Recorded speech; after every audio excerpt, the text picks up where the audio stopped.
दोस्तों, अगर आपको भी गूगल पे एप्लीकेशन पे किसी भी पर्सन को पेमेंट सेंड करते टाइम कुछ इस तरीके से प्रॉब्लम आ रही है, मनी विल बी रिफंडेड।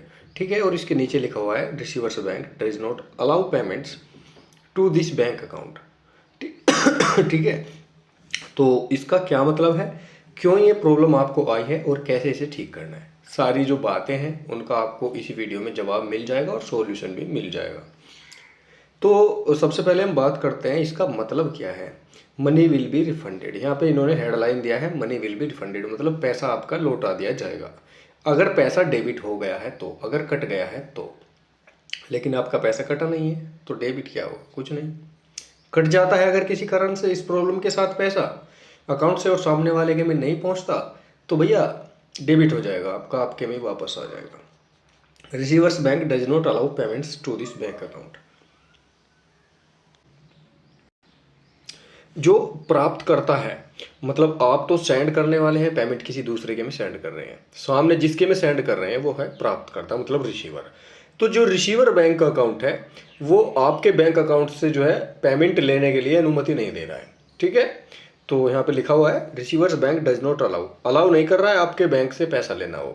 ठीक है, अब इसका मतलब क्या है, वो इसलिए अलाउ नहीं कर रहा है क्योंकि आपका बैंक खाता है उसमें कुछ प्रॉब्लम आ चुकी है। जैसे कि प्रॉब्लम हो सकती है, जैसे आपके अकाउंट की केवाईसी कंप्लीट ना होना, या फिर अगर आप ऑनलाइन ज़्यादातर लेन देन करते हैं तो आपकी लिमिट पूरी हो जाना, जो 1 साल की लिमिट होती है, आपने लिमिट को क्रॉस कर दिया है। इस वजह से आपका जो अकाउंट है और UPI, mobile banking, net banking सब जो है ऑनलाइन सिस्टम ब्लॉक कर दिया गया है। आप इस कंडीशन में बैंक से जाके विड्रॉल भर के पैसा निकाल सकते हैं, किसी को ऑनलाइन ट्रांसफ़र नहीं कर सकते।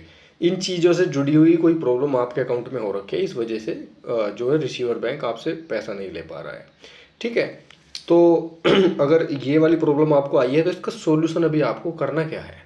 देखिए, इस प्रॉब्लम को जो मैंने 2 बातें बताई हैं कि या तो केवाईसी वाली है या फिर लिमिट पूरी हो गई है, इसको पहचानने के लिए कि क्या वास्तव में आपको यही प्रॉब्लम हुई है, तो आपको किसी दूसरे बैंक अकाउंट में पैसा सेंड करके देखना है। अगर उसमें भी यही प्रॉब्लम आती है तो फिर तीसरे में देखना है, 1 रुपया 2 रुपया कम से कम पैसे सेंड करके देख लेना है।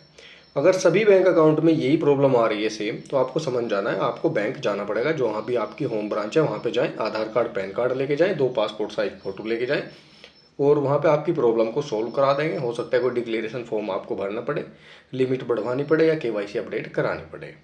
ठीक है, तो इस तरीके से आप इसे पहचान लेना। अगर और बाकी के अकाउंट्स हैं उनमें पैसा जा रहा है, किसी एक पार्टिकुलर अकाउंट में पैसा नहीं जा रहा है, ठीक है, आपने इसमें सेंड कर रहे थे जैसे आप, तो इसमें नहीं जा रहा है, बाकी आपने दूसरे पे ट्राई किया उसमें चला गया है, तो इसका मतलब है कि सामने वाले के ही अकाउंट में प्रॉब्लम थी जिसको आप पैसा भेज रहे थे।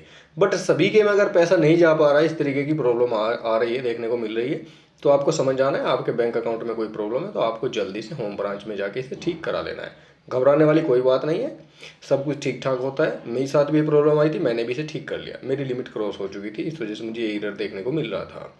ठीक है, तो वीडियो में दी गई जानकारी कितनी इन्फॉर्मेटिव रही कमेंट करके जरूर बताना। साथ ही वीडियो से रिलेटेड कोई अदर क्वेरी है तो आप कमेंट करके पूछ सकते हैं।